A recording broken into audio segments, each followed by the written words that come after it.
Is being alone a key to inner peace? Zen and Buddhist teachings. The hidden power of solitude. In an era where social validation is currency, where people measure self-worth by the number of friends, followers, and likes, there exists a counterintuitive truth that few dare to embrace.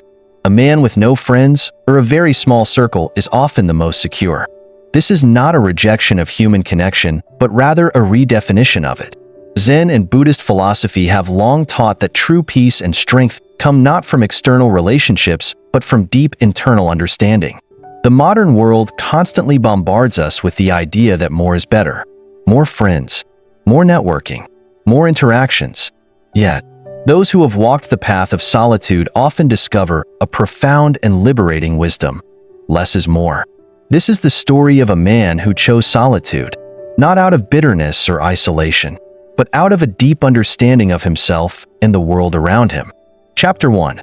The Illusion of Social Validation. From a young age, we are taught that social connections define us. Be popular, have a large circle of friends, and engage with everyone. Yet, the harsh truth is that many friendships are built on fragile foundations, shared convenience, temporary interests, and a fear of being alone. The moment circumstances change, these friendships often crumble. A man who seeks external validation through relationships is forever at the mercy of others. His sense of self fluctuates based on their opinions, approvals, and interactions. The trap of seeking approval. Society conditions us to measure our worth through external validation. We chase likes, compliments, and recognition, believing that they reflect our value. But external approval is fleeting. One moment, you are celebrated, the next, forgotten.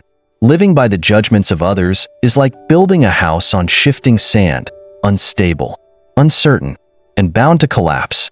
Consider a man who prides himself on being admired by his peers. When he is praised, he feels important, but when ignored, he falls into self-doubt. His happiness is controlled by forces outside his control. This is not true confidence. It is dependency disguised as self-worth. The Zen perspective. Finding internal stability. Zen teaches us, he who drinks from a shallow stream remains thirsty.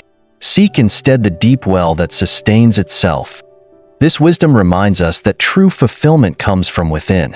A shallow stream represents external validation, temporary and unreliable. In contrast, a deep well symbolizes inner peace, self-awareness, and resilience. A person rooted in inner strength does not seek approval to feel complete. He understands that his worth is not determined by social status, friendships, or recognition. He finds joy in solitude, contentment in simplicity, and wisdom in self-reflection, practicing detachment from social validation. 1. Observe your need for approval. Pay attention to moments when you seek validation. Ask yourself, oh, am I doing this because I truly want to, or because I want recognition? Oh, how would I feel if no one acknowledged my efforts? 2. Shift from seeking approval to giving value.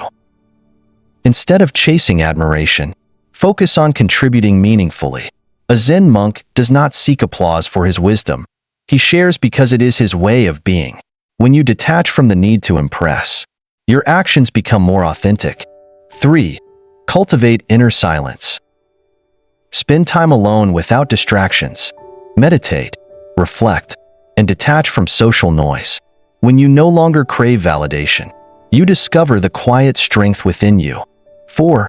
Embrace impermanence. Relationships, opinions, and external recognition are transient. Clinging to them causes suffering. Instead, accept their fleeting nature and ground yourself in something deeper, self-awareness and wisdom. True freedom lies within. A person free from social validation is unshakable. He does not bend to opinions, does not chase approval, and does not fear solitude. Instead, he walks his path with quiet confidence, knowing that his worth is independent of the world's applause. Chapter 2. A man who embraced solitude. There once was a man who saw through the illusion of social dependence. In his youth, he did not reject friendships outright. Instead, he observed. He saw how alliances shifted with convenience. He noticed how people clung to relationships not out of genuine connection, but out of fear of being alone. He felt the mental exhaustion of maintaining too many superficial ties. He watched as people built their identities upon the shifting sands of social approval. Some surrounded themselves with companions not for shared purpose, but for validation. Others feared solitude so deeply that they tolerated relationships that drained them rather than fulfilled them. One day, while sitting by a river, he had a profound realization. The river did not call for the sea's attention. It did not long for the approval of the clouds. It simply flowed. It did not resist the rocks that stood in its way, nor did it chase the rain that once fed it. It moved forward, unburdened, guided only by its own course. He decided to live like that river. He did not cut off all relationships. He did not shun human connection. Instead, he let go of those ties that drained his energy and kept only those that nourished his spirit, choosing depth over breadth. He no longer sought to be liked by many, but to be understood by a few. He no longer craved approval, but authenticity. He realized that solitude was not loneliness, but clarity, the space where he could truly hear himself think. Some called him distant, others called him wise, but he did not concern himself with labels. He simply flowed. The friendships that remained were few but meaningful. They were not based on obligation, but on mutual respect. He spoke less, but when he did, his words carried weight. He listened more, but only to voices that resonated with truth, the freedom of letting go. He noticed that with each tie he released, a new lightness entered his life. He was no longer bound by the silent expectations of others, no longer burdened by the need to fit in. He did not seek solitude as an escape, but as a return to his own nature, to the quiet wisdom within. And just like the river, he kept flowing. Chapter 3: The Burden of Many Connections. Attachment is the root of suffering. When people fear solitude, they cling to relationships, even those that bring them pain. They hold on to friendships burdened by expectations, competition, and hidden resentment. They mistake connection for meaning, obligation for loyalty. They fill their lives with voices but feel unheard. They surround themselves with people but feel alone. The weight of maintaining countless ties becomes a silent exhaustion, draining their energy, clouding their minds.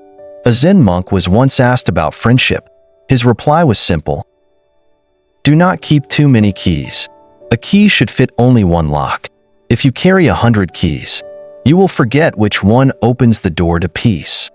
A man with too many social connections often finds himself distracted, unable to focus on his true self. His mind is occupied with trivial conversations, his emotions entangled in unnecessary conflicts. But the one who narrows his circle discovers something precious. His mind becomes clearer, his purpose sharper, his heart lighter. He no longer carries the burden of empty connections, only the warmth of true companionship. Chapter 4: The Strength of a Small Circle. A secure man does not reject friendships. He simply values quality over quantity. The friends he keeps are those who understand his values, respect his solitude, support his growth. He does not seek companionship out of fear, nor does he maintain relationships out of obligation. He knows that a circle too wide becomes diluted, its meaning lost in shallow connections. Instead, he nurtures the few bonds that truly matter, those built on sincerity, wisdom, and mutual respect. When asked if he ever feels lonely, the man simply smiles and replies, "A lamp in a dark room does not feel lonely. It simply shines." True strength is not in numbers, but in depth. The Buddha found enlightenment under a single tree, not in the company of many. Likewise, a man needs not a crowd to feel whole, only the right connections to walk with him in silence, to share in his wisdom, and to light his path when the world grows dim. Chapter 5: Solitude as a Mirror.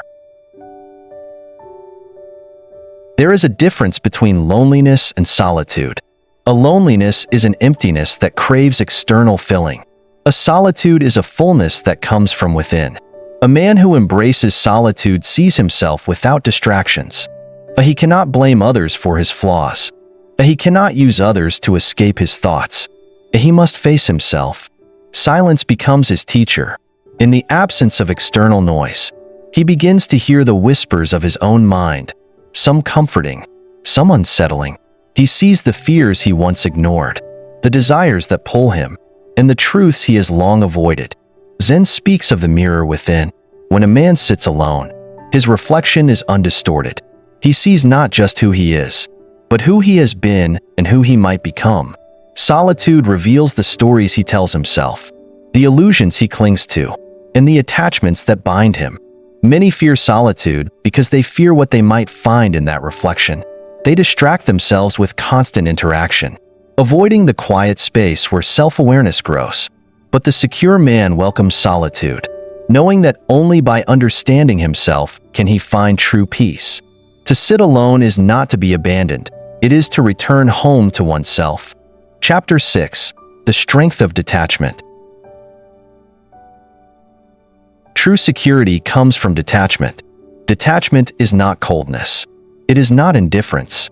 It is the ability to love without possession.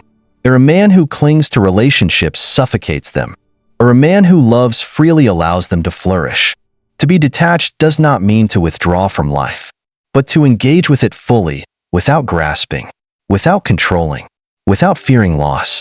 A flower does not cling to the bee that visits it. It simply blooms, and the right ones come. The secure man does not seek to control others. Does not fear being left behind, or loves without attachment. He understands that love is like water.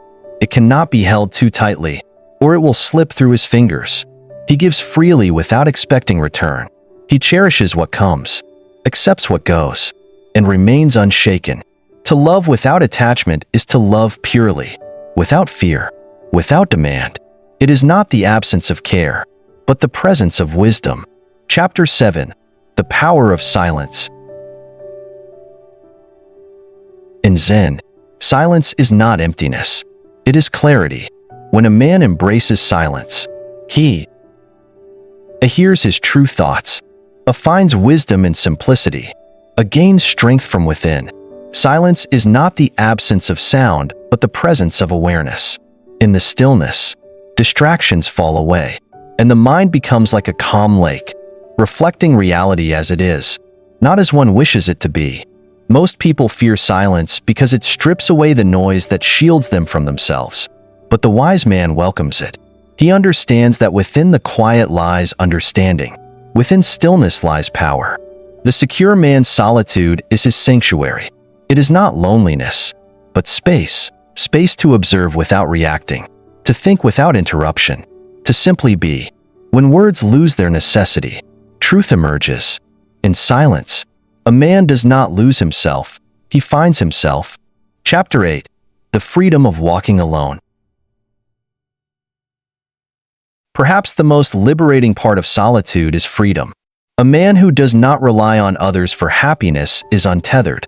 He does not bend to please people. He does not seek approval. He lives authentically. To walk alone is not to be isolated. It is to be free from the weight of expectation. The man who depends on others for validation is like a leaf in the wind, carried wherever opinions blow. But the one who stands firm in himself moves with purpose, not pressure. When a man embraces solitude, he answers only to his own truth. He does not shape his life to fit the desires of others. He speaks with sincerity, acts with integrity, and walks his path without hesitation. True freedom is not found in escape, but in self-mastery. A man who walks alone does not walk in darkness. He walks in his own light. Conclusion: the secure man's path. The world tells us that success is measured by numbers, more friends, more followers, more engagement. But Zen wisdom reveals another truth. A man with a small circle, or no circle at all, is the most secure. He is not alone. He is connected to himself. He is free. Security does not come from external validation, but from inner clarity. A man who knows himself does not fear solitude, nor does he seek approval to feel whole. He walks with purpose, not to be seen, but to be true to his own path. He does not chase connections for status or company for comfort. Instead, he nurtures only what brings meaning. His solitude is not emptiness. It is space for wisdom to grow, for peace to take root, for strength to emerge. His story is a call to all of us to look within, to walk our own path, and to embrace the quiet power of true security